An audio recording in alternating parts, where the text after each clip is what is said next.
É um privilégio especial, uma honra muito grande estar aqui representando o Comitê Gestor da Internet no Brasil e apresentar o modelo brasileiro de governança da internet. Eu tenho alguns slides que eu vou deixar à disposição da casa e poderão ser depois usados também para a devida publicação e divulgação. Eu quero iniciar com alguns eventos importantes da internet no Brasil. Acho que é muito importante fundamentar a história da internet no nosso país. A primeira conexão à internet do Brasil ocorreu em outubro de 88, ainda usando uma internet que hoje nós não usamos mais, chamava-se Bitnet. Em abril de 89, nós recebemos já, então, a delegação do .br. O BR é o domínio de topo, é o domínio mais alto, abaixo do qual nós registramos todos os demais nomes. Esse domínio foi registrado em 89 e foi concedido, então, ao Brasil. Eu não quero entrar em detalhes, isso é história. A primeira conexão com o protocolo que atualmente usamos, o protocolo conhecido como TCP/IP, a primeira conexão foi em janeiro de 91. Como havia uma expectativa que felizmente se cumpriu da internet brasileira evoluir, crescer, então em maio de 91 foi feita uma definição de como seria usada essa estrutura debaixo do .br e foi então montada uma hierarquia com BR, org.br, gov.br, net.br, uma série de domínios debaixo do .br, uma decisão que cabe exclusivamente ao Brasil, ao Comitê Gestor. Então essa decisão, essa definição foi feita em maio de 91 e nessa época a internet no Brasil era, de certa forma, usada mais na academia, nas universidades, nos centros de pesquisa, em alguns órgãos do governo. Mas começou, obviamente, uma tendência de um uso cada vez maior, e quando chegou 95, nós tínhamos da ordem de 1.000 domínios no Brasil, 1.000 nomes registrados abaixo do .br. Houve uma decisão de 2 ministérios, na época, o MCT, e o MC, Ciência, Tecnologia e Comunicações, de criar um comitê gestor através de uma resolução interministerial. Então, em maio de 95, nasce o comitê gestor na sua primeira configuração. Um outro fato muito importante que em outubro de 97, o sistema de registrar nome de domínio foi totalmente informatizado. O processo hoje é um processo automático. O importante não é só registrar o nome de domínio, mas também é dar a sua visibilidade na internet como um todo. E isso acontece hoje de meia a meia hora. Imagina que um domínio está sendo registrado agora às 2h20, às 2h30, 2h30. Se ele atendeu à exigência, esse domínio já pode estar no ar. E uma outra coisa que se discute muito hoje são os pontos de troca de tráfego. O primeiro ponto de troca de tráfego que o Brasil instalou e montou ocorreu em novembro de 97. Estamos falando em algo que hoje está na mídia, hoje está na discussão nacional e internacional, e o Brasil foi pioneiro também nesse sentido já no ano de 97. Rapidamente, alguns números. Esses números eu não ponho a minha mão no fogo, não são números 100% garantidos, mas nós esperamos que agora, em 2013, possamos fechar com 50% da população brasileira tendo acesso à internet. Eu faço a devida ressalva, não significa que ele tenha o seu próprio acesso. Ele pode estar usando isso no seu trabalho, na escola, numa lan house ou, obviamente, na sua casa também. Mas 50% da população brasileira, esse número hoje está entre 48% e 49%. Devemos fechar o ano com a metade da nossa população tendo acesso à internet através de algum provedor, seja ele privado, público, escola, lan house, o seu trabalho. Falta muito para a gente alcançar padrões de países de primeiro mundo. Nós temos países onde essa penetração da internet chega a 80%, 90%, e o Brasil precisa, obviamente, também expandir a sua inclusão digital. Essa é a curva de crescimento dos nomes de domínio. o fim da curva, aqui em cima, está hoje em 3,2 milhões, 3,3 milhões de domínio. Eu mencionei que em 95 eram 1.000 domínios, hoje nós temos da ordem de 3,3 milhões de domínios debaixo do .br. Precisamos ressalvar que a internet não funciona dentro de um país unicamente com os domínios que usam .br. Nós temos muitos que usam um genérico. Eu vou citar um exemplo, sem fazer propaganda. A Globo, por exemplo, tem o Globo.com. Ela não usa com BR. Ela deve ser proprietária. Deve não, ela é proprietária também, mas ela usa na sua mídia Globo.com. A internet não vai funcionar no Brasil apenas com os domínios .br. Todos os domínios podem ser operados nessa rede da internet. Então, nós temos hoje aproximadamente um número da ordem de 20% de brasileiros que não usam domínios com .br como sendo o domínio de topo. 20% estão usando provavelmente outros domínios. Então, isso daria que 4 milhões de domínios brasileiros entre os .br e não .br. Comitê Gestor da Internet. O importante é falar sobre o nosso modelo de governança. Qual é a base legal do CGI, do Comitê Gestor da Internet no Brasil? Eu mencionei rapidamente que uma portaria interministerial em 95 criou o CGI e depois, já no governo do presidente Lula, houve um decreto presidencial em setembro de 2003, dando então a configuração final do Comitê Gestor.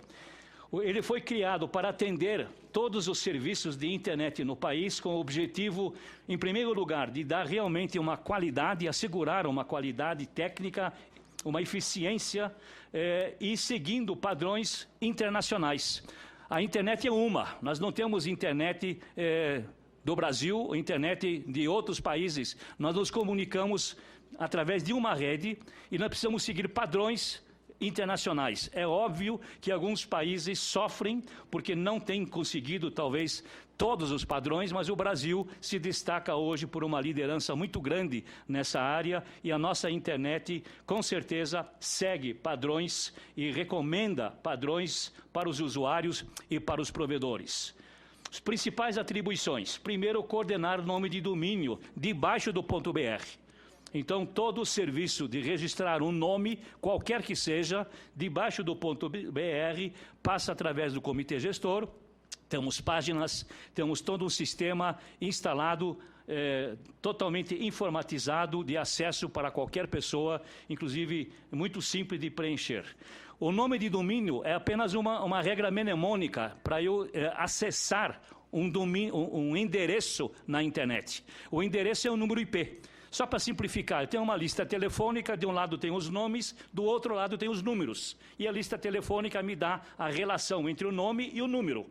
Na internet eu tenho um nome de domínio e ele é relacionado ao endereço IP. Esses números IP, esses blocos IPs, também são distribuídos para os provedores, para as teles, para as empresas, pelo Comitê Gestor aqui no Brasil.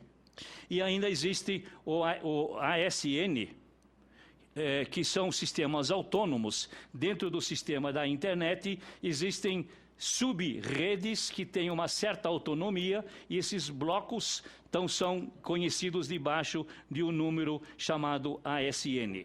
Recomendar procedimentos, normas, padrões operacionais para a internet. Eu sublinho a palavra recomendar. O Comitê Gestor recomenda, não regulamenta, mas recomenda, estabelece diretrizes com o uso e o desenvolvimento da internet no Brasil, propõe programas de pesquisa e desenvolvimento, medidas regulatórias sempre no sentido de proposta de recomendação e adota medidas necessárias para garantir que a gestão da internet no Brasil seja realmente compatível com os padrões internacionais e aceitos pelos demais órgãos da cúpula da internet como um todo. Como é que funciona no Brasil? Princípios básicos usados para a nossa governança. É uma participação multissetorial. Os 4 setores da sociedade brasileira têm direito, têm assento no Comitê Gestor.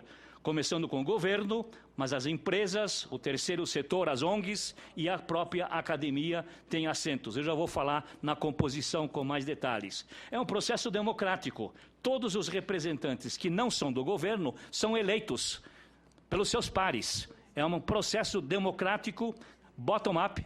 Os colégios eleitorais elegem os seus representantes sem nenhuma interferência de alguma entidade externa. E todo esse processo é transparente, é público, é publicado nas nossas páginas, na web, todos os mecanismos são públicos e podem ser acompanhados pela sociedade como um todo. Só um parênteses, esse modelo, ele impactou tanto outros países que hoje nós temos uma consulta constante sobre detalhes do procedimento, como funciona, e recebemos convites para replicar ou representar o Brasil em eventos internacionais e falar desse modelo vencedor. Composição dos 4 setores. O governo tem 9 membros, o setor empresarial tem 4 membros, terceiro setor também tem 4 membros, o setor acadêmico tem 3 que são eleitos bottom-up e tem um notório saber que representa um pouco a história da internet no Brasil e mantém então um pouco da continuidade da origem da internet no Brasil. Esses 21 conselheiros, esses 21 membros, elegem o secretário e que, no momento, sou eu representando, então, essa posição. Nós temos uma reunião mensal, onde todos os conselheiros comparecem. Os nomes, tanto do governo como os outros, são publicados no Diário Oficial. Os 9 do governo são representados pelo Ministério da Ciência e Tecnologia, Ministério das Comunicações, os 2 ministérios que deram a origem lá em 95, e posteriormente a Casa Civil, o MDIC, Ministério do Desenvolvimento, Indústria e Comércio Exterior, foi agregado, Ministério do Planejamento, Orçamento e Gestão, Ministério da Defesa, o CNPq, a Anatel e o CONSECT, o Conselho Nacional de Secretários Estaduais para Assuntos de Ciência, Tecnologia e Inovação. Então, esses 9 lugares pertencem ao governo. O número 10 é o notório saber, e os outros 4, 3, 11 são eleitos. No caso do segmento empresarial, há uma subdivisão, já no decreto da criação do comitê gestor.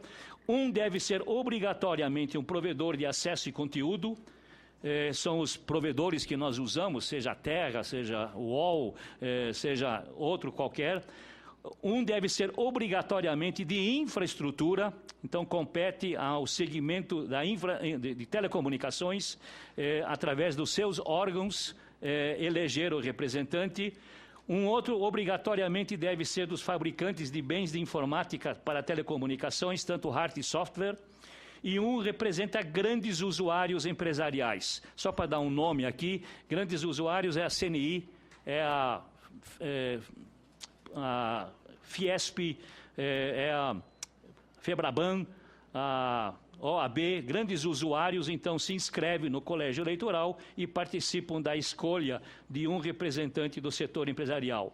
No caso das ONGs, do terceiro setor, não dá para subdividir, é muito complicado, então eles elegem 4, e no setor acadêmico, através de entidades de classe, associações científicas, sociedades ligadas à pesquisa e desenvolvimento, elegem 3 representantes. Processo democrático, como eu falei, as entidades representativas dos 3 setores formam colégios eleitorais. O setor empresarial está subdividido, os colégios eleitorais lançam os seus candidatos e é uma eleição eletrônica, totalmente auditada, transparente, confiável, que então indica para cada posição os eleitos, e cada eleito tem um suplente também. Todo o processo é discutido no CGI. As regras são transparentes, as consultas são públicas. Nós estamos num processo eleitoral agora, acabamos de fechar o período para a candidatura das pessoas jurídicas, para formar os colégios eleitorais. Um grupo que forma a comissão eleitoral está validando a documentação para ver se as entidades têm legalidade, realmente representam o seu setor.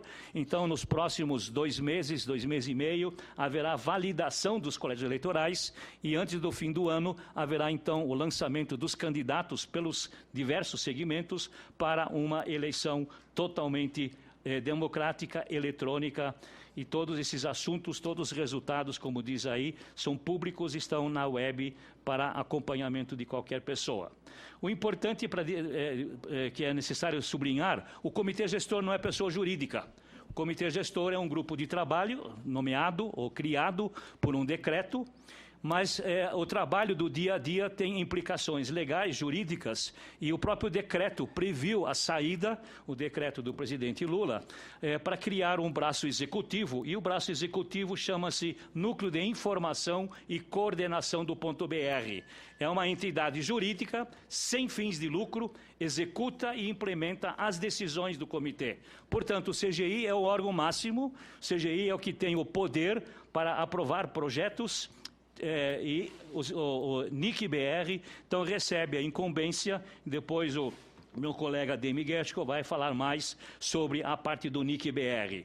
O NIC-BR tem uma assembleia, todos ex-conselheiros do CGI, desde 95, fazem parte dessa assembleia. Os ex-conselheiros têm palavra, têm voz, não têm voto, mas os atuais 21 têm, então, direito a voto, compõem a Assembleia do NIC e podem, então, escolher o Conselho de Administração, a diretoria do NIC, que tem uma estrutura mais ou menos como está representado aí. Não aparece na primeira linha os ex-conselheiros, mas eles estão ao lado desses todos que estão aí em cima, dos 21.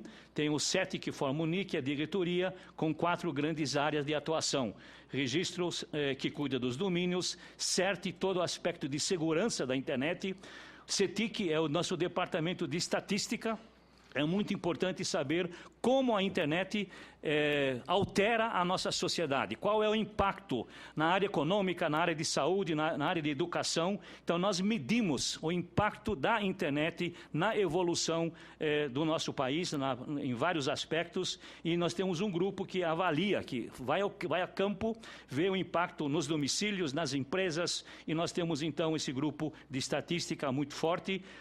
O CEPTRO é um departamento que cuida de novos projetos, e o W3C é o que se preocupa com standards, com padrões, com uma ênfase muito grande em acessibilidade.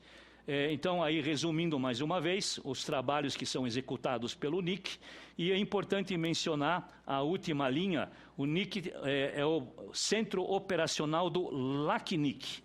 O LACNIC é um registro de IPs para a América Latina e o Caribe.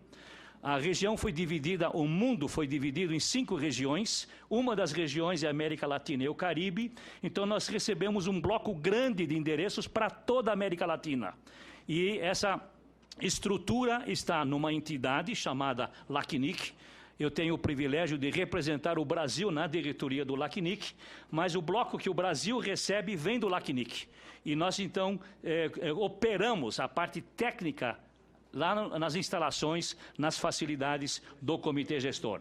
E aí estão todos os sites que os senhores podem consultar para receber as informações específicas sobre as atividades, tanto do CGI como do NIC e de todos os seus departamentos. Agradeço o privilégio de poder rapidamente mostrar o CGI e me coloco à disposição para eventuais perguntas. Muito obrigado.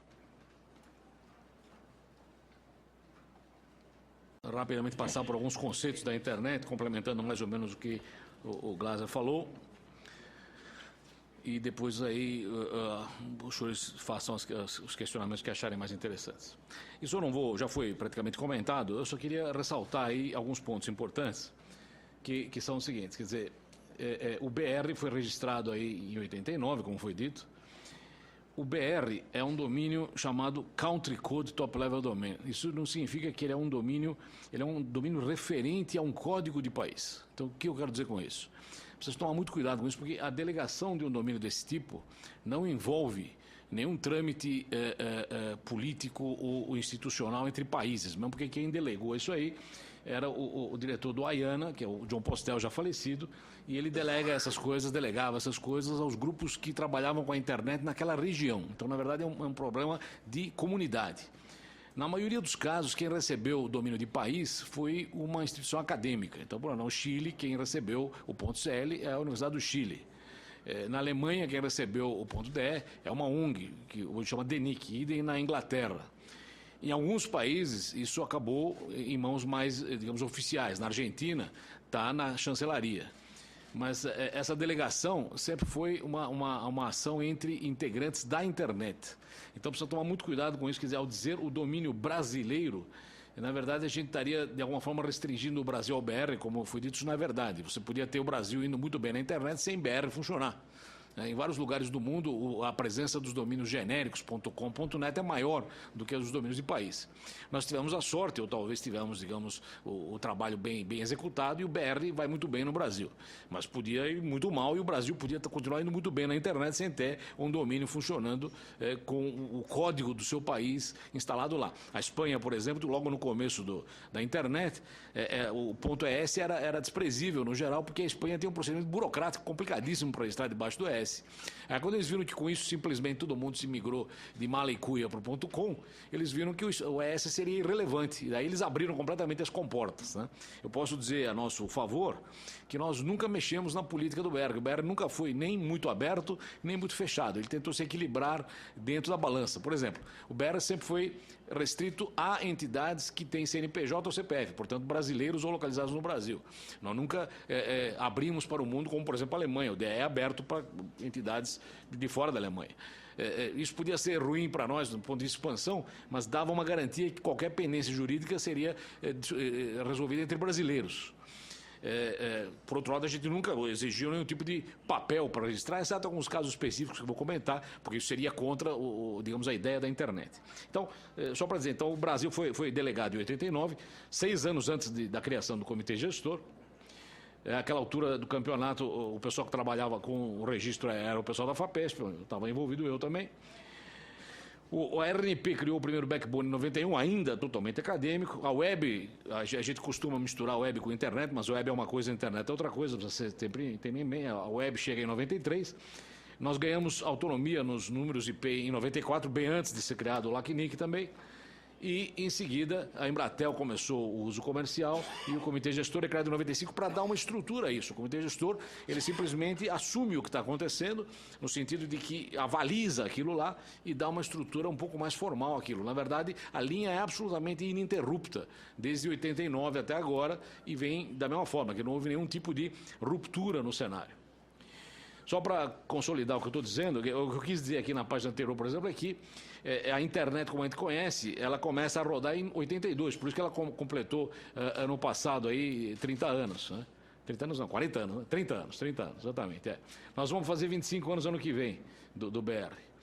E tanto isso é razoável que se olhar aqui a curva de domínios, é uma curva histórica de domínios, não tem nada nessa região aqui.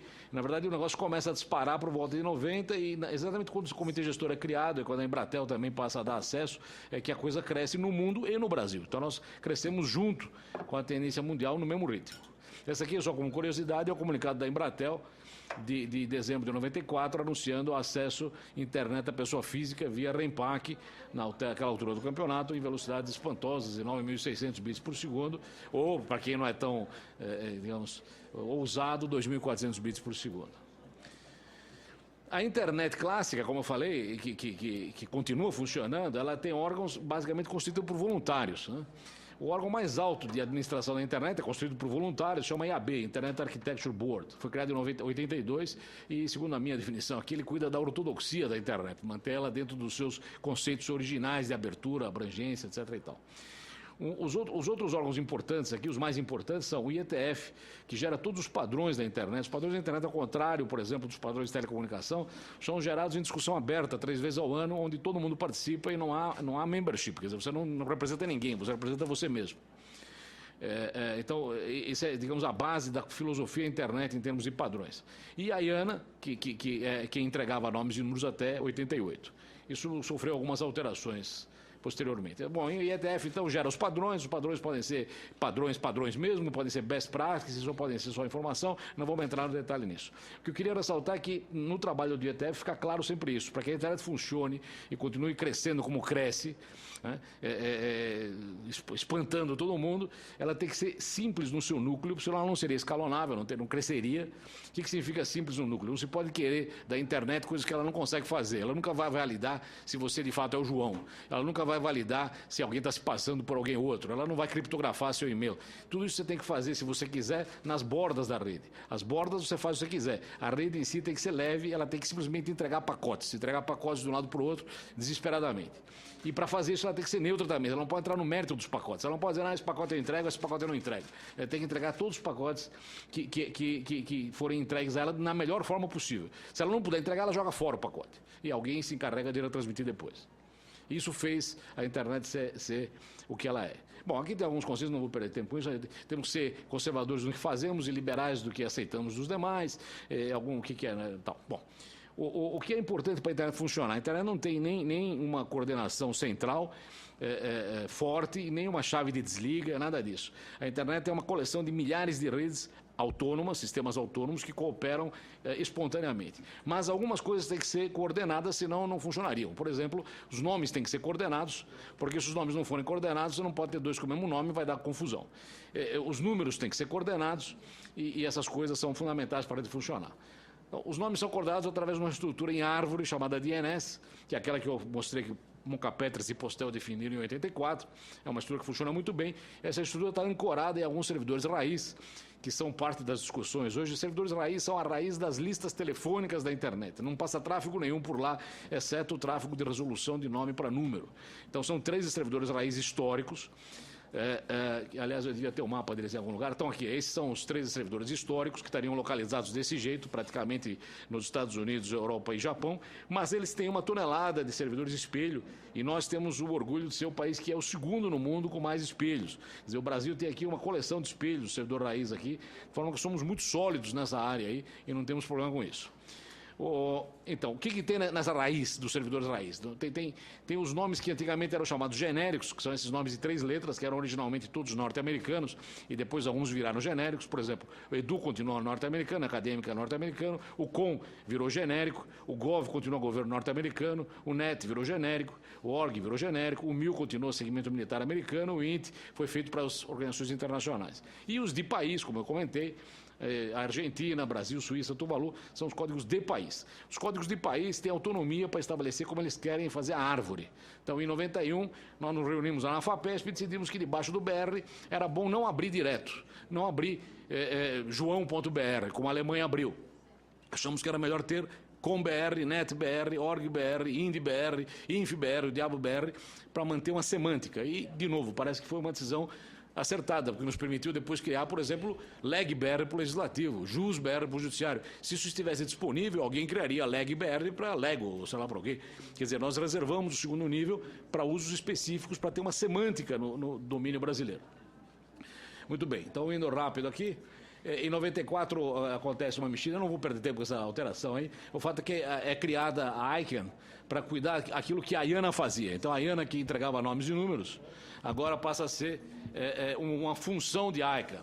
A ICANN é um organismo que cuida simplesmente de nomes e números, ela não tem gestão no trânsito, ela não tem gestão na distribuição do que o BR faz, se nós cobramos ou deixamos de cobrar, se nós temos o segundo nível aberto ou fechado, se nós usamos o governo debaixo do BR ou ao contrário, quer dizer, tudo isso é transparente, ela não se mexe com isso. O que ela faz, na verdade, é cuidar eventualmente de novas inserções na raiz. Ela tem um programa grande de novos domínios genéricos. Vimos o rescaldo disso com a discussão sobre o ponto Amazon.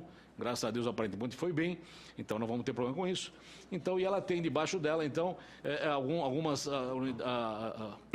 entidades de suporte a partir de endereços, a partir de genéricos e a partir de países onde nós estamos. Então, nós teremos aqui está a região dos genéricos, aqui estão os endereços, LACNIC, RIPE e companhia. Bom, a internet tem essas características que conhecemos, colaboração, sinergia, não tem regulação na forma tradicional, os padrões são criados pelo IETF. Eu vou correr rápido com isso. Eu só queria lembrar algumas coisas muito interessantes nessa área. Vimos aquela transparência da Embratel. A gente lembra que a lei de Moore, que foi criada em 65 pelo criador da Intel, ele chutou que a cada 2 anos, a cada 18 meses, a complexidade dobraria pelo mesmo preço. E isso tem se mantido até agora. Quer dizer, se vocês olharem lá, nos anos 70 nós tínhamos kilobits por segundo, nos anos 80 megabits, depois gigabits, hoje nós estamos para a região dos terabits, quer dizer, tudo continua, essa lei de Moore continua funcionando, nós continuamos dobrando a cada 18 meses, o que é muito bom. A internet tem evoluído, logo temos que ir para o IPv6. O IPv6 vai permitir que cada um de nós tenha mais endereços do que toda a internet tem hoje, quer dizer, cada um individualmente terá mais endereços do que a internet inteira hoje tem, para que você possa dar endereço para tudo na sua casa, para seus botões, qualquer coisa que você queira. Está aqui o tamanho. IPv4 é essa quantidade de endereços, 2 a 32. IPv6 é um negócio que não dá para dizer o que é um negócio absolutamente descomunal. Só para comentar esse negócio dos novos genéricos, eu pessoalmente nunca fui favorável à criação de novos genéricos, mas a ICANN decidiu ao contrário, decidiu criar. Quando eu estava lá eu votei contra, mudaram depois. Então o NIC participou do processo, já que mudou o ritmo, você tem que participar do novo esquema. Nós pedimos 2 domínios que seriam usados pelo NIC eventualmente, e por enquanto ainda estão em fase de concessão, o bom e o final, e nós somos back-end, no sentido que nós somos a máquina que vai operar 3 outros domínios nacionais. Então o Brasil tem esses 5 pedidos, pelo menos, tem mais uns 3 pedidos brasileiros que não estão ligados a gente, esses 5 estão ligados a nós, o ponto Globo, o ponto Rio, por causa das Olimpíadas e dos Jogos, etc. e tal, e o ponto UOL, que é um provedor famoso, vão teoricamente poder operar domínios, de novo, domínios que não são BR, mas são domínios no Brasil, e nós seríamos a máquina atrás disso. Aqui eu trouxe um slide antigo de 93, onde 2 cachorros conversam e o cara diz para o cachorro de baixo, o bom na internet é que você pode trabalhar, ninguém sabe que você é um cachorro. Então em 93 ninguém sabia que você era um cachorro. Mas agora, em 2013, não só sabem que você é um cachorro, como sabem que ração você come, qual é seu peso, que tipo de pelo você tem. Quer dizer, a privacidade foi, de fato, de alguma forma solapada pelo que acontece na internet hoje. Temos que ficar muito atentos então a isso. Quer dizer, hoje todos sabem que você é um cachorro, então é muito complicado. Esses assuntos são discutidos em fóruns de governança, tem aí vários fóruns de governança, não vai ter um embalo esse ano, não vou perder tempo com isso. O CG já foi dito o que é, a composição já foi. O CG criou uma coisa muito importante, que é um decálogo que gerou a ideia do Marco Civil. Esse decálogo defende conceitos da internet. Então, aí os conceitos que a gente acha que são preciosos para a internet são definidos aqui. Liberdade, governança, universalidade, diversidade, neutralidade, inimputabilidade, padronização, etc. e tal. E o NIC, onde eu chegaria agora, então, já foi dito que ele tem esses órgãos, o CEPTRO, o CERT, o CETIC.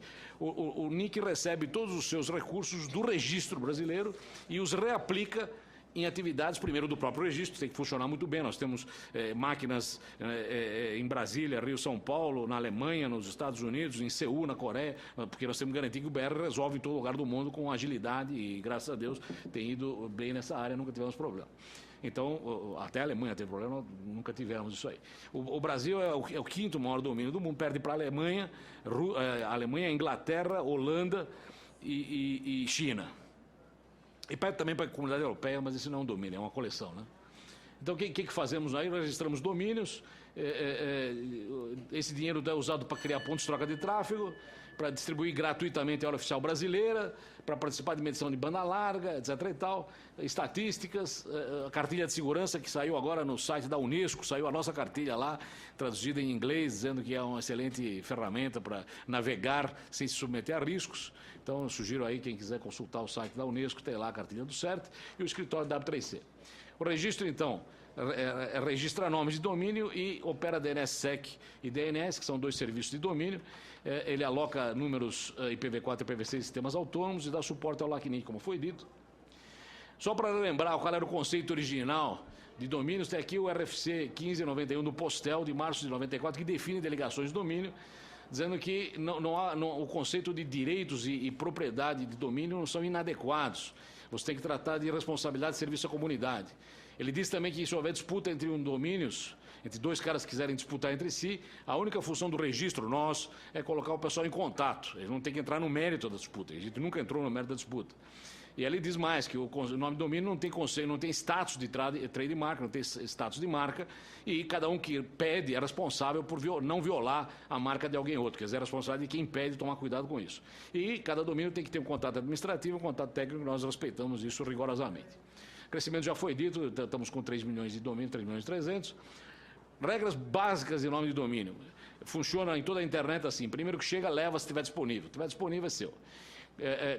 Se você registrou, seus dados serão mostrados no RUIS. Quer dizer, você não pode registrar um domínio anonimamente. Se você registrou, seus dados serão exibidos no RUIS, até para proteção da comunidade e proteção sua também, porque pode ter homônimos. De repente tem um conteúdo horroroso lá com um homônimo seu. Se nós não tivermos os dados exibidos no RUIS, você não vai conseguir se defender. Na hora de reservar o nome, isso é uma característica só brasileira, você não precisa pagar. Você pode pagar mais tarde. Por que a gente fez isso? Porque se você tem uma boa ideia, até conseguir gerar um boleto, pegar um cartão de crédito, essa ideia pode ser roubada por alguém que nunca se sabe, podia estar olhando em cima do seu ombro. Então você pode reservar o nome na hora que você tiver ideia, você entra, reserva o nome e não precisa pagar. Paga depois. Tem um tempo para pagar, evidentemente. Então isso não é um caso só do registro brasileiro. Nós oferecemos também DNS é gratuito, quem quiser usar o nosso serviço usa, quem não quiser não usa. Nós não enviamos boletos pelo correio, porque deu um monte de fraude, tem gente gerando boletos falsos. Então, se você quer pagar, você imprime seu próprio boleto no seu próprio computador, a partir do nosso sistema, e paga, ou paga o cartão de crédito. A nossa anuidade é R$30, desde 2003, não se mexeu nisso.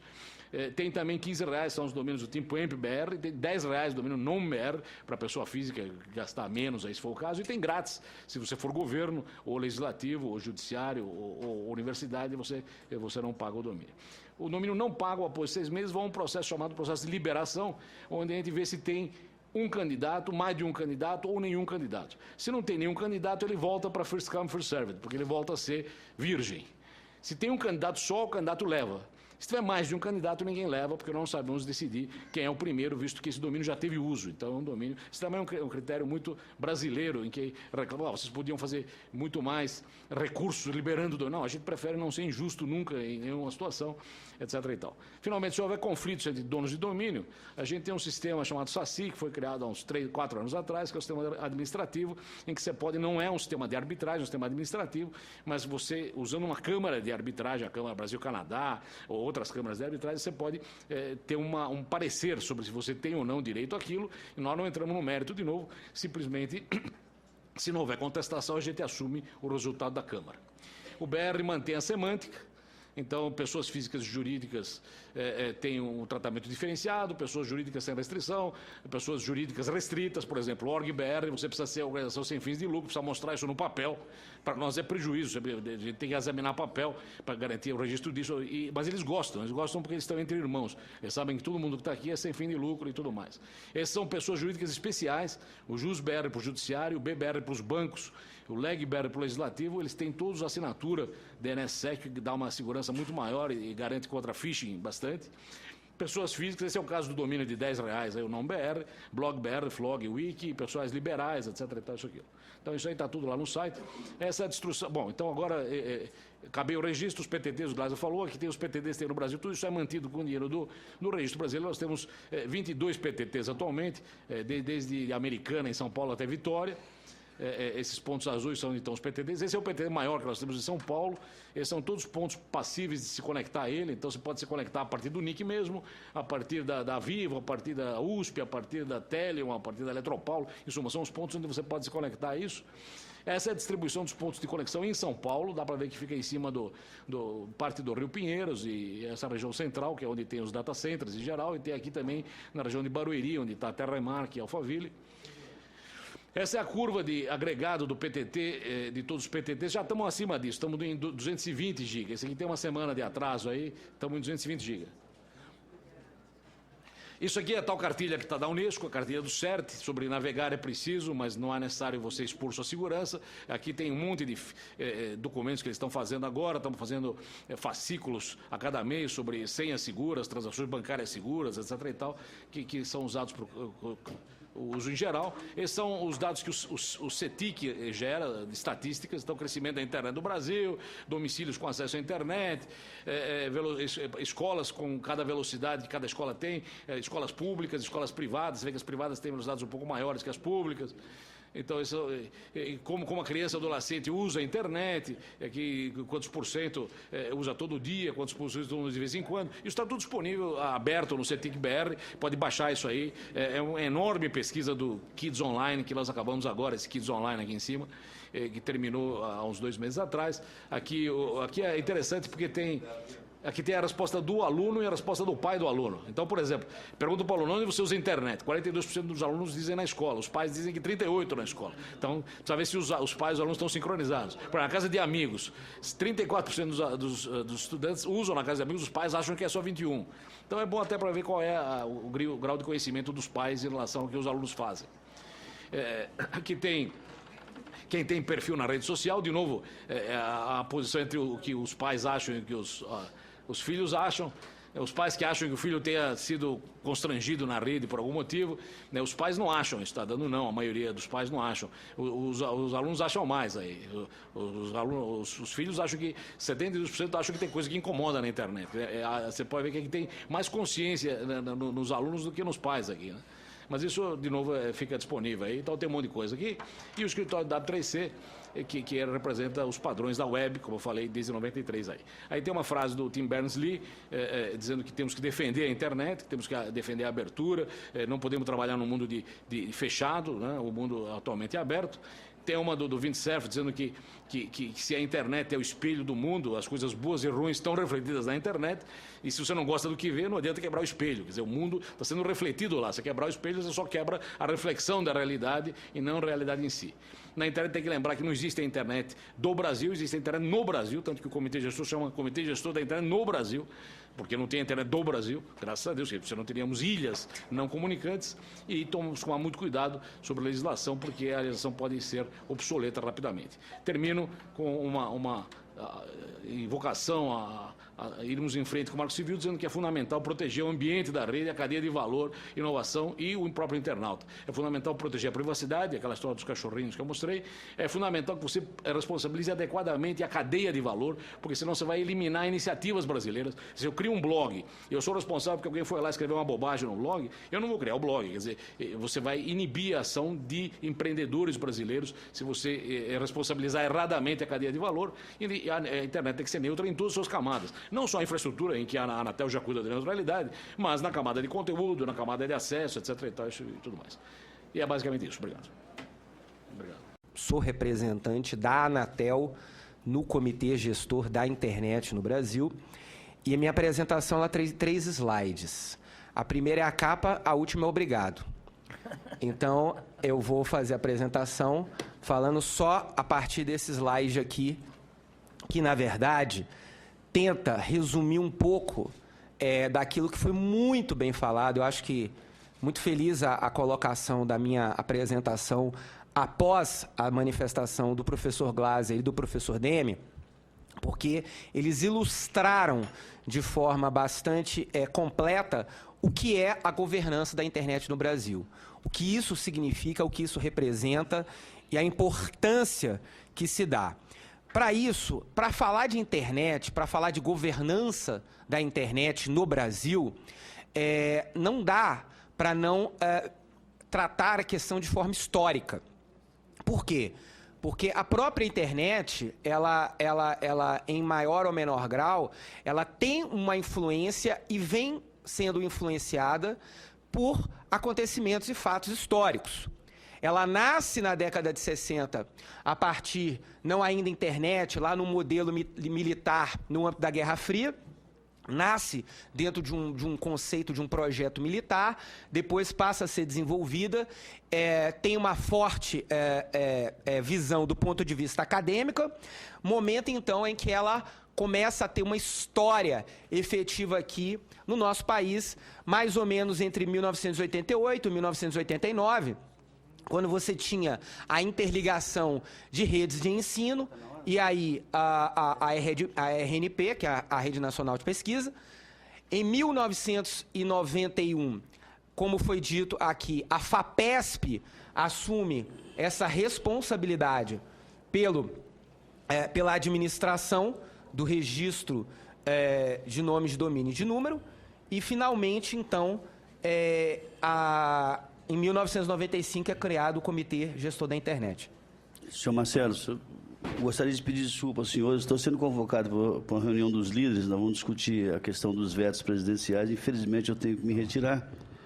Eu peço desculpa aos senhores. Convido o senador Sérgio Souza para ocupar a presidência.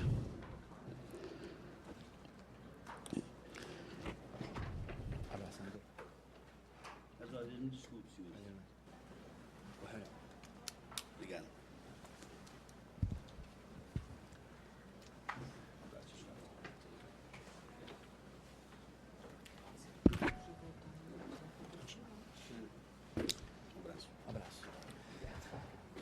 Prosseguindo, então, aproveitando a oportunidade para cumprimentar, então, o senador Sérgio Souza, que assume aqui a presidência dos trabalhos. Em 1995, a famosa norma 4, momento em que é instituído o Comitê Gestor da Internet no Brasil. E aí, eu faço, então, uma reflexão do ponto de vista histórico para mostrar que aquela época começava, então, a implantação de um modelo mais comercial da internet no Brasil. Ou seja, em que havia efetivamente uma comercialização da internet, em que ela deixava um pouco o ambiente acadêmico, mas ainda fortemente influenciada por esse ambiente acadêmico. Se nós observarmos a composição do Comitê Gestor da Internet no Brasil, em 1995, por força da portaria que foi interministerial do Ministério da Ciência e Tecnologia e do Ministério das Comunicações, que conceberam esse grupo, você tinha ali alguns representantes de governo, notadamente o Ministério da Ciência e Tecnologia, a quem sempre coube a coordenação dos trabalhos, o Ministério das Comunicações, o Sistema Telebrás, lembramos que o Sistema Telebrás ainda era estatizado, o processo de desestatização só iria efetivamente ter início em 97 e ser concluído em 1998, com a criação da Anatel e da Lei Geral de Telecomunicações, o CNPq, então entidade acadêmica de pesquisa, RNP, uma entidade acadêmica de pesquisa, e uma comunidade que tinha um representante da academia, um dos empresários, um dos usuários e um dos provedores de serviço. Você vê ali, então, que no momento da gênese da governança materializada por portaria no Brasil, havia uma concepção da internet muito ainda focada no ambiente acadêmico, a vinculação com a FAPESP, né, e, efetivamente, uma internet puramente de escada. Né? Essa era a realidade da internet, extremamente elitizada, para poucos, né, ainda, e que era uma internet de escada, em razões da tecnologia. O tempo passa, eu coloquei ali, dentro daquela linha histórica, alguns grandes acontecimentos do mundo na criação da internet. Nós temos ali, por exemplo, o Google, em 1998, o Facebook e o Gmail em 2004, em 2006, 2005 ali você já tem YouTube, depois o Twitter, e finalmente ali no final, em 2013, aqui eu trazendo o caso Edward Snowden, né, que é talvez o tema em voga principal sobre a questão da segurança e da privacidade na internet. A discussão sobre segurança e privacidade sempre permeou a tecnologia. Ela não é nova. Sempre que se discutiu a questão de segurança, a questão da privacidade, sempre esse binômio segurança-privacidade, a busca por esse equilíbrio sempre foi uma pauta que vem acompanhando a história da tecnologia e, consequentemente, da própria história da internet no mundo. Quando chega em 2003, primeiro mandato do presidente Luiz Inácio Lula da Silva, então aquela portaria ela é alçada a um nível de decreto presidencial. Por que decreto presidencial? Por força da Constituição, compete ao presidente da República, artigo 87, a organização da administração pública. Então, entendeu o senhor presidente da República à época que deveria haver uma evolução do processo de governança. E aqui eu gostaria de deixar muito claro a minha opinião pessoal, apesar de estar representando a Anatel, mas a minha opinião pessoal, sobre evolução do processo de governança. Você veja que, em 2003, de 9 membros do Comitê Gestor da Internet do Brasil, nós passamos para 21. Por quê? Porque havia uma necessidade de uma ampliação da participação da sociedade civil, seja ela a sociedade civil representada através do terceiro setor, seja o próprio setor empresarial, que também compõe a sociedade civil. Ainda uma visão importante para a comunidade científica e tecnológica, em menor nível, se nós observarmos, do que você tem na primeira versão, mas ainda assim um vínculo importantíssimo com a comunidade científica. Muito obrigado, professor. É bom que você está do lado de professor, é que ele te ajuda, né, a lecionar. E aí o que acontece? Você tem ali uma participação, uma ampliação da participação dos representantes de governo. Ali você passa a ter o Ministério do Desenvolvimento, o MDIC, o Ministério do Planejamento, a própria Casa Civil, o CNPq ainda mantém a Agência Nacional de Telecomunicações, nós já estamos falando de 2003, ou seja, já então uma agência montada, estruturada, consolidada, responsável pela infraestrutura, pela regulação de infraestrutura que dá suporte à comunicação através da internet. O Notório Saber, que está aqui presente, é o DEME. O setor empresarial com 4 representantes, o terceiro setor a comunidade científica.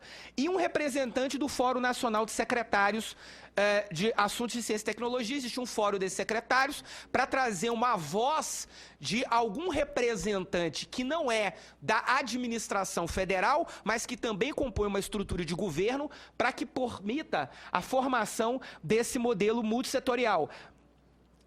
Veja que nesse momento, nós estamos falando aqui, eu trouxe dados de 2002, a internet de escada era a maioria esmagadora no Brasil. Era a maioria esmagadora no Brasil.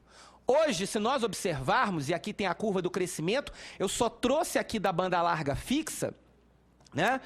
Os números de escadas em 2002 representavam 65%, a banda larga ainda era 22%. Hoje a conexão de escada ainda existe. Por incrível que pareça, ainda pessoas fazem conexão de escada nesse país. O número está, graças a Deus, caindo, hoje na ordem de 7%. E a banda larga fixa representa 67% em relação às conexões fixas, né? Temos que lembrar o seguinte, que se formos levar em consideração já que nesse período nasce a mobilidade, o processo de internet móvel, hoje nós temos 80 milhões de conexões móveis no país.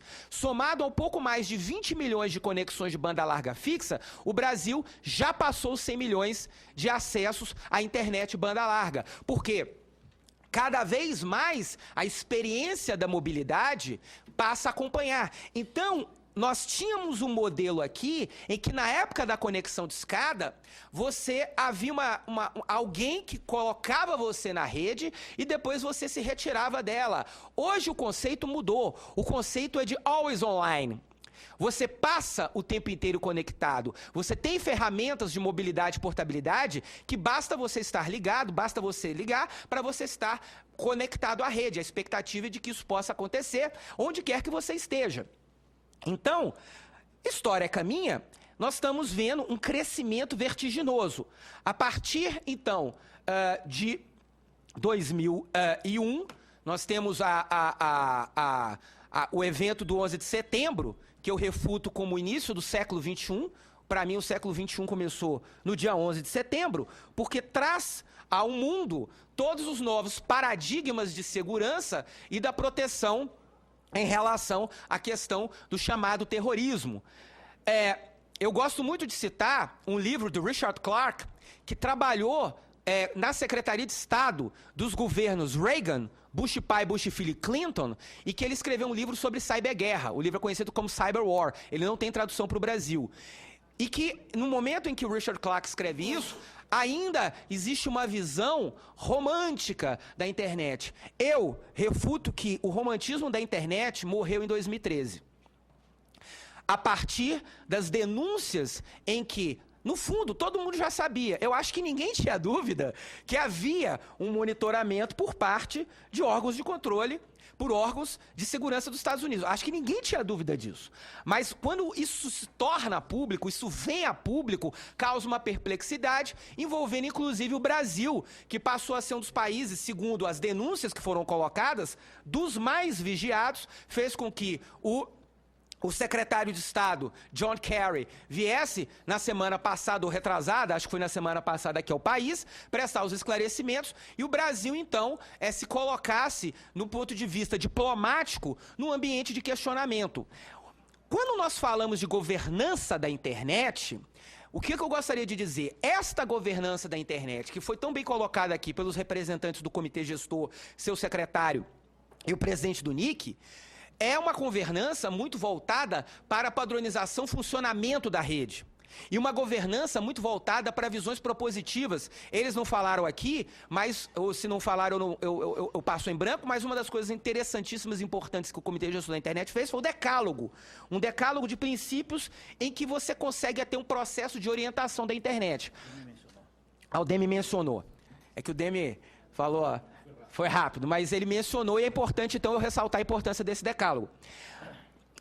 Em 2013, eu coloquei ali, ponto nome, ponto cidade, ponto você, o senador, presidente Zezé Perrella, falou do caso do ponto Amazon, em que a grande empresa de comércio eletrônico queria fazer o registro do ponto Amazon, né? E nós tivemos, como país, que nos opor a isso em razão de que a Amazônia é um patrimônio brasileiro e que nós não temos interesse que isso seja levado a uma comercialização. Uma briga que está sendo muito bem conduzida pela diplomacia brasileira, pelo próprio Comitê Gestor da Internet no Brasil, e que inclusive teve eco aqui dentro dessa casa.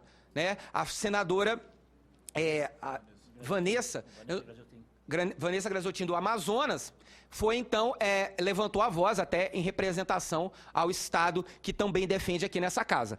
Então, quando eu digo que o romantismo da internet morreu, e quando eu digo que a governança da internet evoluiu, eu proponho uma reflexão. Nós precisamos evoluir o processo de governança da internet. Eu vejo ali, por exemplo, os representantes do segmento empresarial, eu coloquei ali que são 4 representantes. Quem são os representantes do segmento empresarial? Para se ter uma ideia, eles também já foram ditos aqui, provedores de acesso e conteúdo da internet. Ora, provedores de acesso e conteúdo da internet hoje, cada vez menos, não são mais a mesma figura. Era muito comum no começo da internet, aquele que provê o acesso é quem provê um conteúdo. Hoje, os grandes provedores de conteúdo não mais provêem o acesso, porque quem acaba provendo o acesso e a conexão são as próprias empresas de telecomunicações, que são provedores de infraestrutura. Tem toda uma questão de indústria, o setor empresarial de usuário, mas eu acho que é preciso ter uma ampliação da governança da internet. Existem vários órgãos de governo que, de alguma forma legítima, reivindicam a cadeira. Você não tem uma representação do Ministério da Educação, e nós temos a educação à distância. Você não tem uma representação do Ministério da Cultura. Você não tem uma representação do Senado e da Câmara, que eu acho que talvez fosse importante ter uma representação do Poder Legislativo no âmbito do Comitê Gestor da Internet do Brasil, assim como, por exemplo, já acontece no Conselho Consultivo da Anatel. Eu vejo o Igor Vilas Boas aqui, que já foi membro do Conselho Consultivo da Anatel, foi meu colega lá. Então, a governança, ela tem funcionado muito bem, mas eu acho que a história da internet, os avanços da internet e as mudanças precisam e devem provocar uma reflexão sobre um processo de evolução dessa governança, em que essa governança, inclusive, aumente a participação da sociedade civil. Eu acho que a sociedade civil, ela é muito mais hoje do que a sociedade civil que hoje está representada. Não que os representantes que lá estejam não o façam com a devida qualidade e decência, porque o fazem, mas eu acho que hoje a sociedade civil é muito maior. Nós temos hoje um ambiente em que 2013 não tinha das redes sociais. As redes sociais foram fundamentais para eclodir uma série de manifestações. Será que essas pessoas, será que esses jovens, esses usuários da internet, eles estão sendo efetivamente representados? Eu não sei, eu não tenho resposta para essa pergunta, mas eu acho que esse é o debate, essa reflexão que nós temos que ter em relação à governança. A governança, ela precisa evoluir para não ficar para trás do processo de evolução da internet. Você passa a ter outros organismos, como é o caso do Exército Brasileiro, que é o responsável pela cibersegurança. Isso está lá no nosso livro branco de defesa nacional.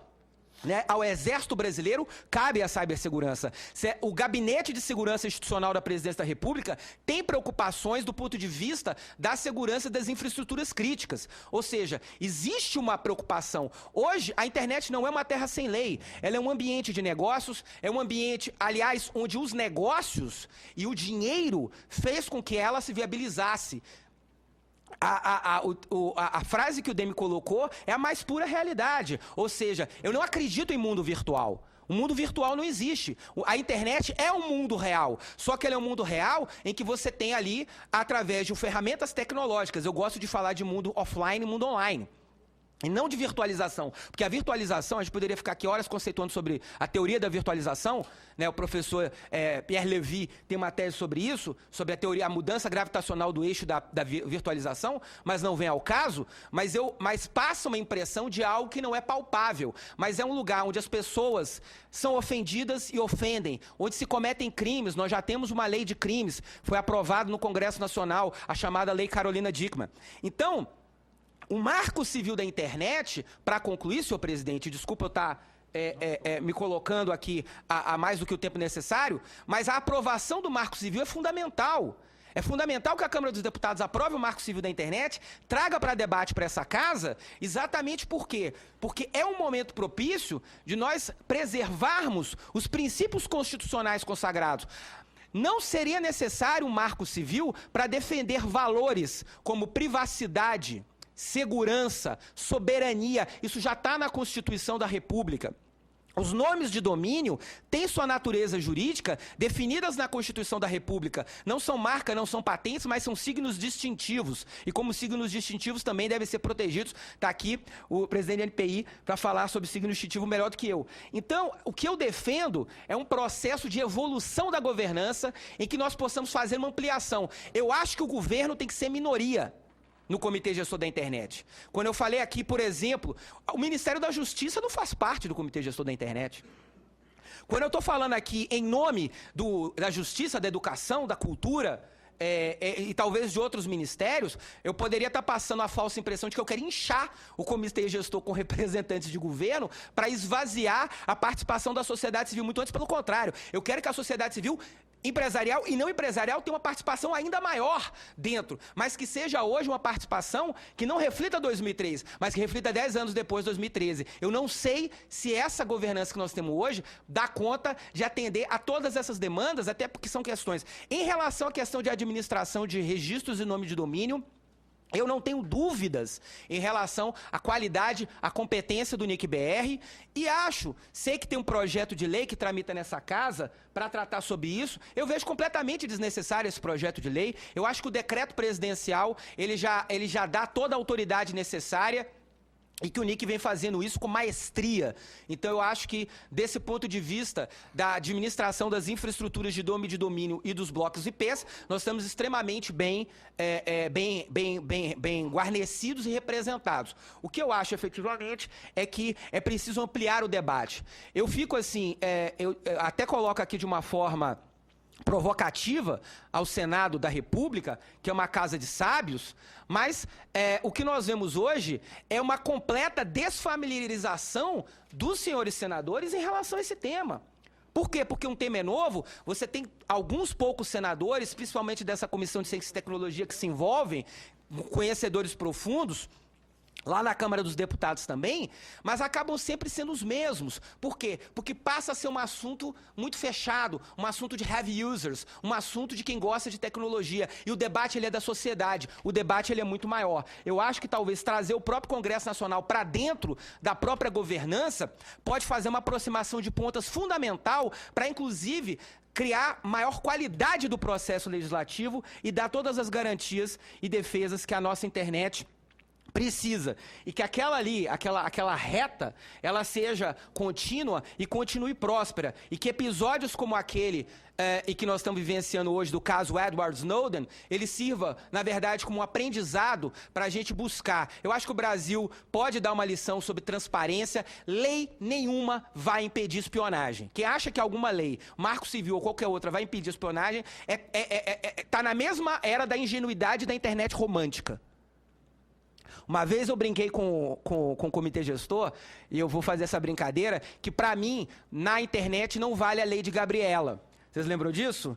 Que eu nasci assim, eu cresci assim, eu sou mesmo assim, vou morrer assim. A lei de Gabriela não vale para a internet. A internet evolui, então é preciso que a legislação, é preciso que a própria governança evolua junto com ela. Eu peço mais uma vez desculpas ao senhor senador Sérgio Souza por ter me excedido e agradeço em nome da Anatel pelo convite. Muito obrigado. Obrigado. Agora, a gente sabe também que nós estamos num momento de discussão política do tema, não só no Brasil como no mundo. É importante frisar, em primeiro lugar, que a questão de governança da internet no mundo, toda essa discussão que tem chegado aqui ao Brasil sobre como estruturar o registro de domínio, como funciona os números e a codificação dessa estrutura de engenharia, nós percebemos que há e sempre houve uma tentativa e uma discussão técnica entre os provedores de aplicações, leia-se grandes ou pequenos grupos econômicos que se utilizam da rede, e também a discussão com os detentores e provedores das infraestruturas de telecomunicações.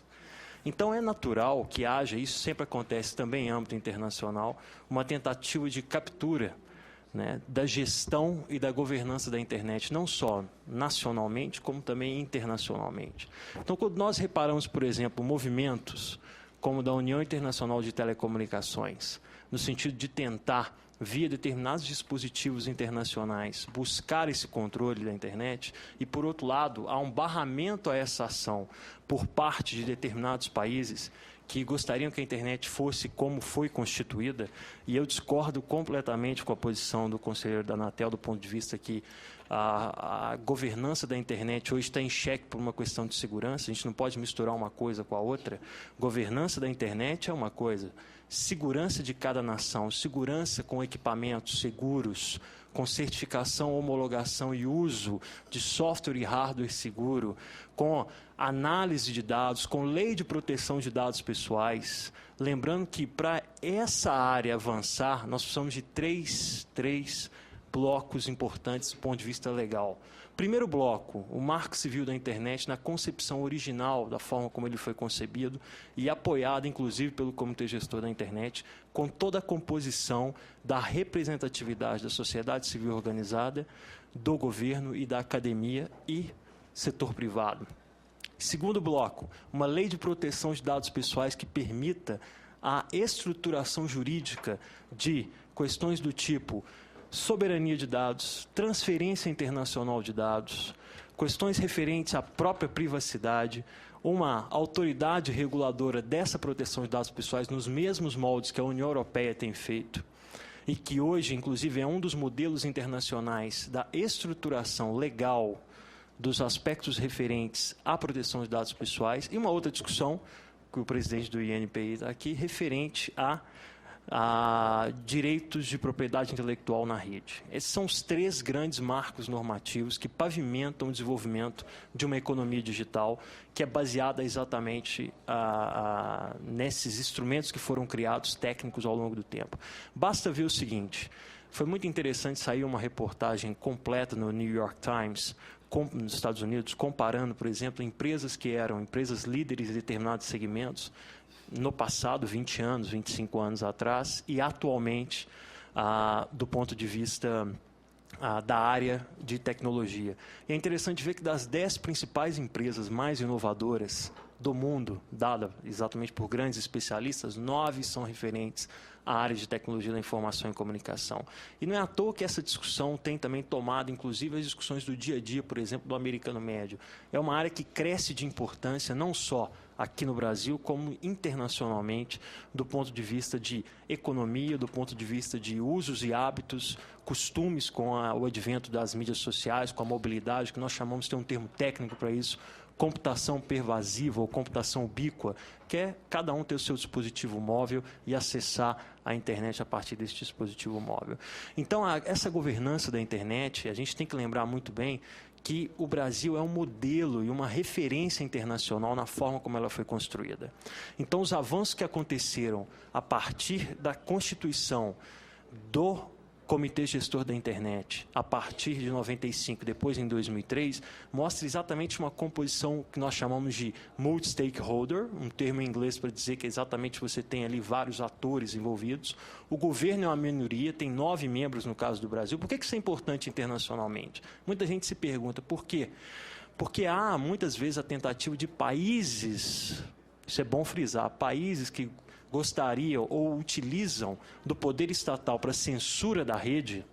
Nós vamos lembrar muito bem países que gostam de utilizar exatamente um poder estatal no sentido de censura, de levar essas discussões para alguns foros internacionais. E, por outro lado, há países que gostariam que a internet continue como está, exatamente pelos próprios modelos inovadores, por empresas, por exemplo, que só conseguiram constituir, serem grandes atualmente, como o Google, por exemplo, exatamente pela existência de um modelo da internet como ele foi estabelecido hoje. E o Brasil, então, tem o governo como minoria, você tem ali, já foi mostrado, diversas entidades representativas, e não é à toa que, em todos os fóruns internacionais, o Brasil é extremamente elogiado pelo modelo adotado e pelo modelo constituído. Basta ver desde o Internet Governance Forum, que é um bloco da ONU de discussão, o IGF, sobre a governança da internet no mundo, até, por exemplo, nas discussões relativas à ICANN, que é, de fato, uma entidade que organiza o registro de domínios no mundo. E é bom frisar um outro ponto também. A participação e a coordenação intragovernamental, no caso brasileiro, que também é muito elogiada internacionalmente, que apesar da ICANN ter esse registro, ela tem um bloco chamado GAC, que é um conselho de assessoramento governamental, em que representantes dos governos das diversas nações se assentam para essa discussão. E o Brasil tem uma coordenação intragovernamental muito interessante que eu gostaria de frisar. Num primeiro momento, nós temos, por exemplo, a Anatel, que pela Lei Geral de Telecomunicações, é importante deixar isso muito claro, ela é responsável pela infraestrutura de telecomunicações. Então, todas as partes referentes às discussões internacionais e à gestão da infraestrutura de telecomunicações, que é uma camada embaixo, a Anatel participa representando o governo brasileiro.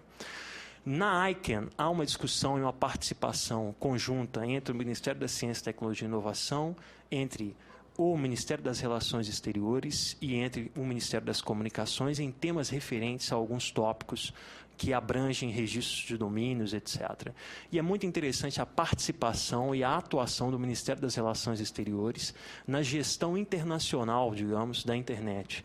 Ou seja, isso toma, exatamente por esse misto público-privado que tem a cara da internet no mundo inteiro, isso acaba refletindo também na própria gestão e governança da internet no Brasil, que acaba, então, criando um modelo em que você espelha tanto os aspectos públicos e privados da constituição da rede mundial, levando em consideração as possibilidades de inovação, de startups, que são empresas de base tecnológica brasileiras que se utilizam da rede e dos modelos que a rede, como ela foi constituída, para gerar negócios, inclusive, para o Brasil. Veja, grandes grupos nacionais que foram constituídos e hoje exploram várias atividades econômicas na rede, até, por exemplo, toda essa discussão referente a participação do Brasil em comissões como o ICES, a parte toda referente à Comissão de Ciência, Tecnologia e Desenvolvimento das Nações Unidas, em que o Ministério das Relações Exteriores, por atribuição legal, tem, então, uma participação efetiva uma participação de atuação, inclusive de barramento de tentativas de aumento ou da parte pública da gestão internacional, da governança internacional da internet, quanto da parte da gestão privada.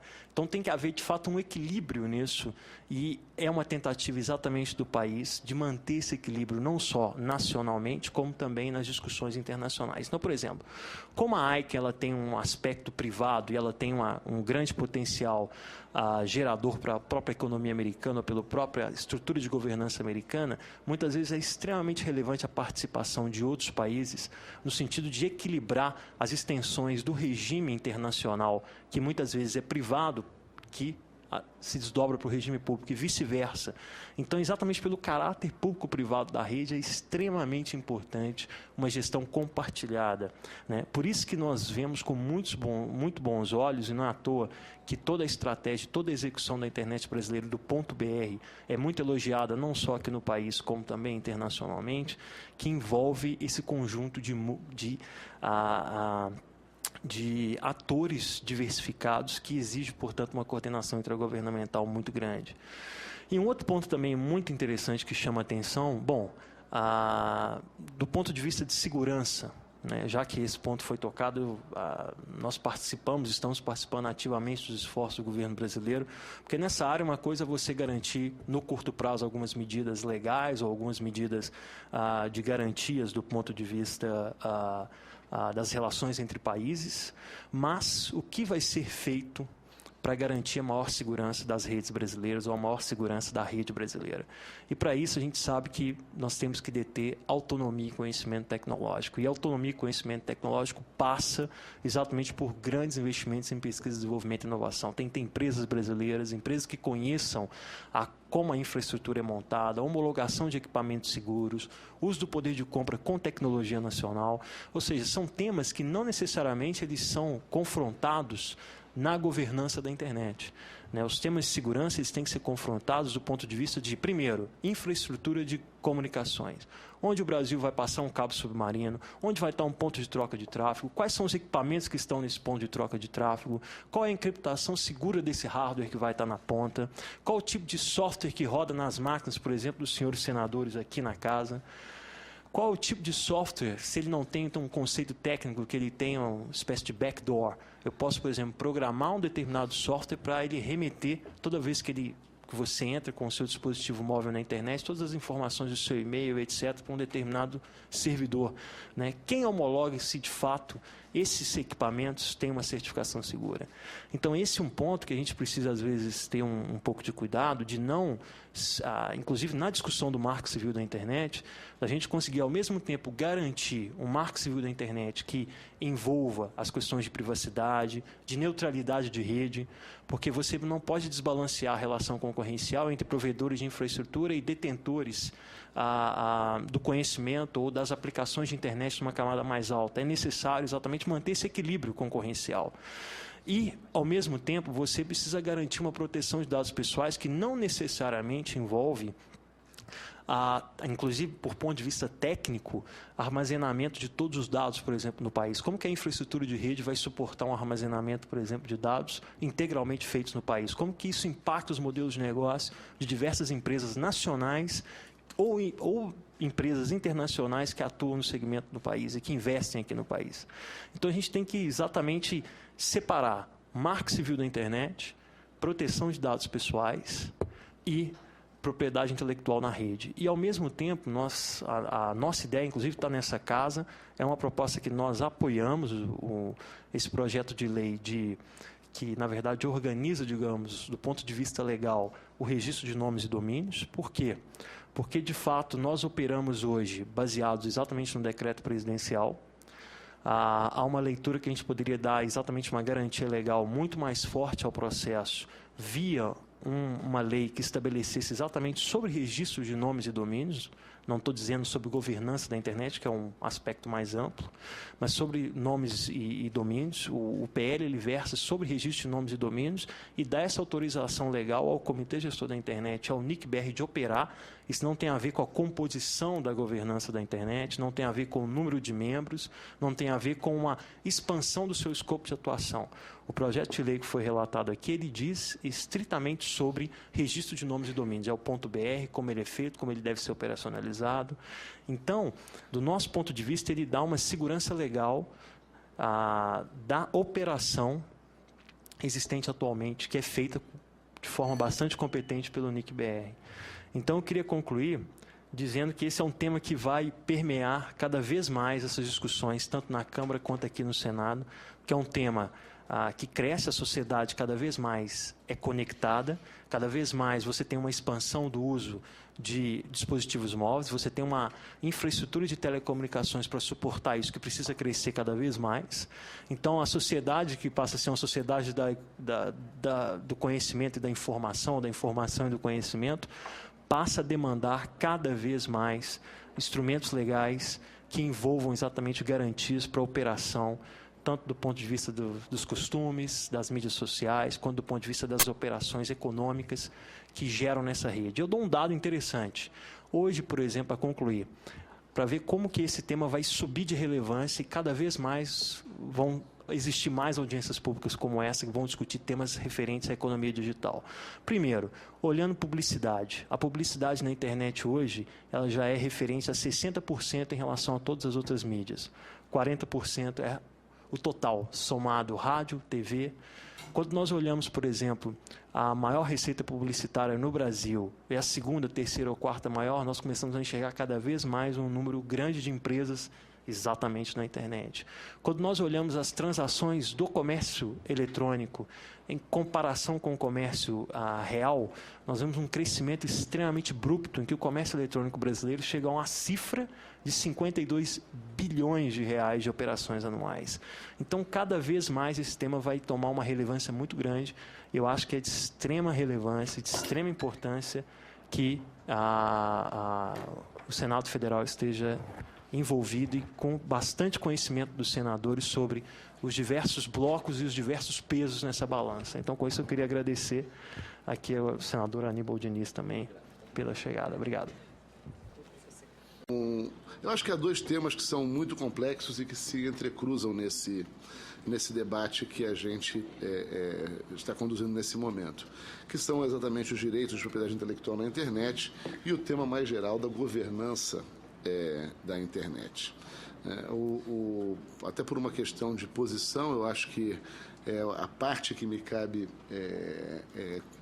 comentar com mais detalhe aqui diz respeito aos aspectos comerciais, aos aspectos concorrenciais dessa discussão, especialmente o tema dos nomes de domínio e de sua relação com os sinais distintivos de uma maneira geral, com as marcas e outros signos distintivos que são regidos pela lei da propriedade industrial.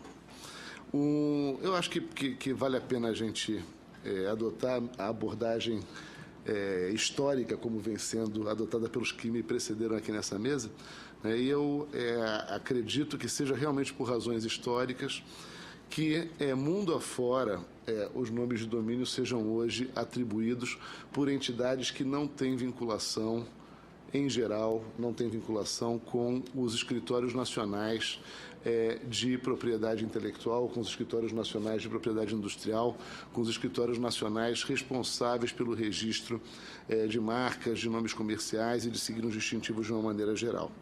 O único país que a gente tem notícia de que esse registro seja hoje operado pela Autoridade de Propriedade Industrial é Andorra. A gente não fez uma pesquisa exaustiva, pode ser que exista essa atribuição para algum escritório semelhante ao INPI em outro país do mundo. O único que a gente tem informação de que faz isso hoje é Andorra. No Brasil não foi diferente. O INPI ele não participou dos debates iniciais sobre a questão da regulação dos nomes de domínio, ele não foi convidado originalmente a participar desse debate e também não se apresentou ao debate.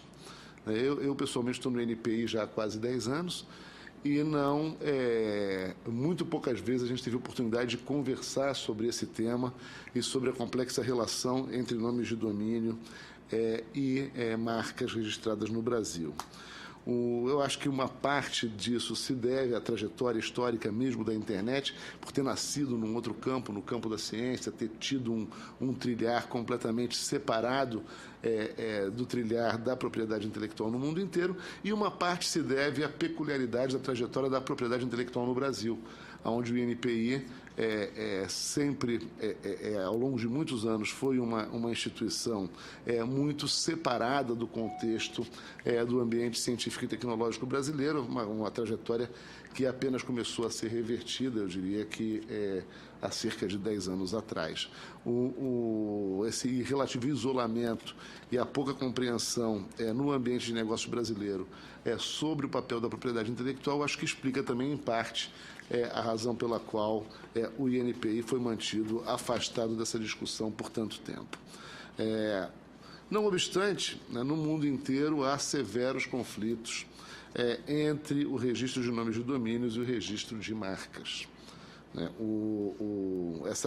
Essa problemática surgiu em todos os países onde a importância comercial da internet foi crescendo, ao ponto de que a OMP, há alguns anos, criou a OMP, a Organização Mundial da Propriedade Intelectual, criou um serviço de mediação e arbitragem especificamente para tentar dar conta desse problema.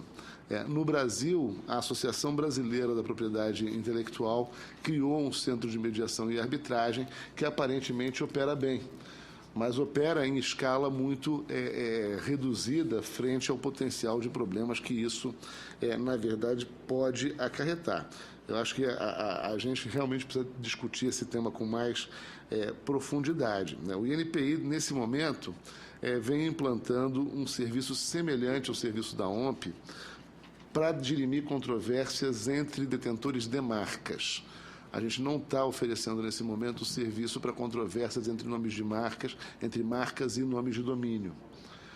Mas a gente está estruturando e está começando a operar um centro de mediação e arbitragem para dirimir conflitos entre detentores de marcas ou pretendentes ao registro de uma marca que potencialmente conflite com uma marca já existente. Eu acho que a experiência da OMP pode servir de orientadora. Eu acho que a experiência da ABPI, da Associação Brasileira da Propriedade Intelectual, deve ser observada com atenção, e eu acho que talvez a gente devesse, em algum momento, observar se seria desejável ou não atribuir ao INPI algum papel formal na solução de controvérsias envolvendo nomes de domínios e marcas. Eu acho que, na verdade, essa é uma pergunta primeira para uma pergunta mais geral.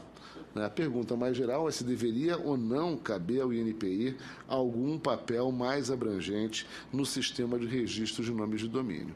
Acho que esse é um debate que ele precisa ser enfrentado. Eu, pessoalmente, não tive nunca a oportunidade de me aprofundar nele, de discutir esse tema com quem tem mais experiência no trato do registro de nomes de domínio, notadamente com a Registro BR, com a NIC BR.